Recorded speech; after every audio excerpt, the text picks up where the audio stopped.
किसान साथियों राम राम। आशा और उम्मीद करता हूं कि आप सब ठीक ठाक हो। साथियों, आज हम चर्चा करने जा रहे हैं अलवर जिला की। अलवर जिला की फसलों के बारे में मैं आपको बताने जा रहा हूं। और जो हमारे ये हल्ला मच रहा है कि बरसातें हो गई, ये हो गया, वो हो गया, इन बरसातों के बारे में मैं आपको बताने जा रहा हूँ। और मैं इसी तरह की जानकारी किसान को जागरूक करने, सचेत और सावधान करने के लिए लगातार अपलोड कर रहा हूँ। मेरा मकसद है कि किसान को अपने देश के क्षेत्र की फसलों का उत्पादन, प्रोडक्शन, डिमांड और भाव का जो गहरा संबंध होता है उसके बारे में ठीक ठाक पता चले। साथियों, अलवर जिला के अंदर मैं बता दूं कि मुंडावर, बानसूड, तिजारा, बहरोड, भीमराणा आदि तहसीलें अलवर जिला राजस्थान के अंदर आती हैं। पूरे अलवर जिला के अंदर ट्यूबवेलों का पानी है।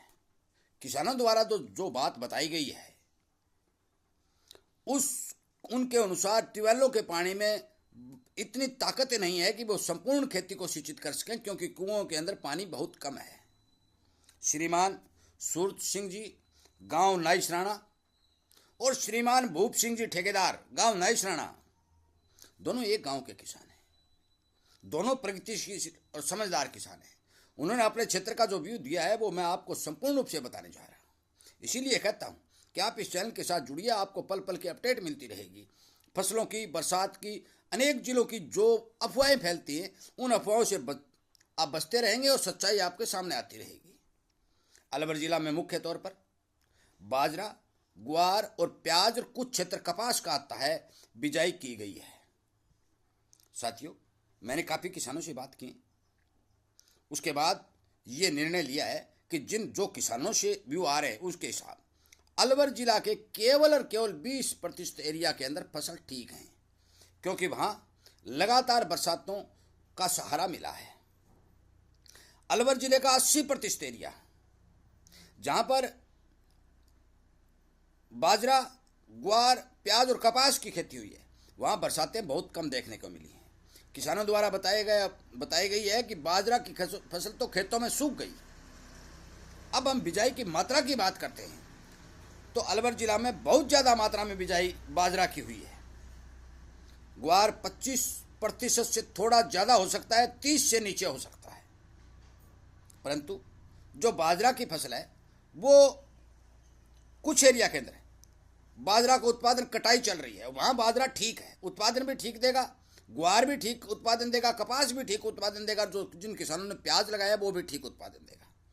और एरिया की हम बात करें तो उन किसानों द्वारा बताया गया कि हमारे एरिया में जो 25 और 28-30% बिजाई हुई है उसमें से केवल 10-12% बिजाई 3 क्विंटल प्रति हेक्टेयर तक का उत्पादन देने की क्षमता रखती है, क्योंकि बरसात न होने के कारण बहुत ज़्यादा मात्रा में बिजाई डैमेज हुई, उत्पादन को नुकसान हुआ और किसान को भी नुकसान हुआ।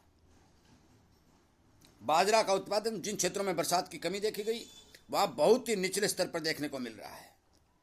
प्याज और कपास को किसान ने अपने ट्यूबवेल के थोड़े पानी के जरिए बचाए रखा है, परंतु उत्पादन ज़्यादा होने की संभावना किसानों द्वारा नहीं बताई गई है। साथियों, मैं आपको बता दूं कि जो 12 और 13% ग्वार का उत्पादन 3 क्विंटल प्रति हेक्टेयर है, मान के चलो भी 1 क्विंटल से भी नीचा प्रति बीघा का आने वाला है, वहीं 12-13% ग्वार की फसल में 20 और 25 किलो प्रति बीघा यानी 1 क्विंटल से कम प्रति हेक्टेयर का आने वाला है। अब हम ये बात करते हैं कि बरसातें वहाँ कितनी हुई। अभी भी 20% एरिया के अंदर बरसातें वहाँ पर अच्छी बताई गई हैं, परंतु 80% एरिया के अंदर 4 और 5 आंगड़ बरसातें बताई गई हैं। मैं आपको बता दूं कि जो हल्ला बरसात का जो मचाया जा रहा है उसके बारे में संपूर्ण रिपोर्ट एक एक किसान से बात करके आप तक पहुंचाई जाएगी। ओवरऑल एरिया के अंदर संपूर्ण तौर पर फसलों का उत्पादन बढ़ाने लायक बरसात के समाचार अभी नहीं आ रहे हैं। मैं इसी तरह की जानकारी इस चैनल के ऊपर लगातार किसानों को बचाने के लिए दे रहा हूं, क्योंकि किसान की फसल के नुकसान का ब्यौरा पूरे भारत में जाना चाहिए। सरकार को भी इस बारे संज्ञान लेना चाहिए ताकि सरकार भी किसान की कुछ न कुछ मदद कर सके। श्रीमान सूरत सिंह जी और श्रीमान भूप सिंह जी, ठेकेदार, जो नाइसराणा के रहने वाले हैं, उन्होंने जो मेरे को व्यू दिया है उनसे अलग जो किसानों से मैंने रिपोर्ट ली है उसके आधार पर भी मैं आपको बता देना चाहता हूं कि अलवर जिला के अंदर उत्पादन की क्षमता फसलों की बहुत ही कम दिखाई दे रही है। मैं संपूर्ण जिला की बात नहीं कर रहा हूं, क्योंकि कोई अलवर जिला का किसान ये कह दे मेरे खेत में भाई 20% हिस्से के अंदर अलवर में ठीक ठाक उत्पादन होने की संभावना है, बाकी 80% हिस्से के अंदर ऑलरेडी आज से 10 दिन पहले नुकसान हो चुका है और उस नुकसान की भरपाई 101% नहीं होगी। इसका साफ और सीधा मतलब है कि अब की बार जो अनुमान बेजाई के हिसाब से सरकारी आंकड़े या किसी एजेंसी के आंकड़े उत्पादन का दे रहे थे, वो उत्पादन ठीक ठाक उनके हिसाब से नहीं उतरने जा रहा है। भारी भरकम कमी हर जगह हर फसल के उत्पादन में देखने को मिल रही है। जहाँ जहाँ मेरी बात होती है, चाहे राजस्थान हो, चाहे मध्य प्रदेश हो, चाहे महाराष्ट्र हो, चाहे गुजरात हो, चाहे हरियाणा हो, चाहे पंजाब हो, मैं उस एरिया की बात कर रहा हूँ जहाँ पानी की कमी है और पानी की कमी वाले किसानों की भी आवाज़ उठा करके लगातार सरकार तक पहुँचाने का काम कर रहा हूँ और कोशिश भी कर रहा हूँ कि सरकार इस बारे संज्ञान ले और किसानों को पानी सुनिश्चित करा करके उनकी फसल, उनके घर बार, उनके पशु सब कुछ बचाने का काम करे, ताकि किसान का जीवन यापन ठीक से हो सके। साथियों, अकेली बरसात के ऊपर निर्भर किसान अपने घर का पालन पोषण नहीं कर सकता, क्योंकि बरसात जब ही जबक मार देती है, 15-20 दिन का झटका मार देती है, तो संपूर्ण रूप से फसलें खत्म हो जाती हैं। वो पुराने वाले बीज खत्म हो गए, नए हाइब्रिड जो कहते हैं संकर बीज आ चुके हैं और संकर बीजों में इतनी क्षमता भी नहीं है कि वो गर्मी को सहन कर सकें, कम नमी के अंदर खेत में प्रोडक्शन दे सकें। संकर बीजों के लिए अच्छे पानी, अच्छे वातावरण और अच्छी जमीन की आवश्यकता होती है, क्योंकि ये रोग के चपेट में भी जल्दी आते हैं, कम पानी में भी मर जाते हैं, ज़्यादा पानी में भी मर जाते हैं, ज़्यादा तापमान में भी मर जाते हैं और कम तापमान में भी मर जाते हैं। इस तरह की सभी रोचक जानकारी जो किसान को चाहिए, मैं वीडियो के माध्यम से लगातार किसानों तक पहुंचा रहा हूं।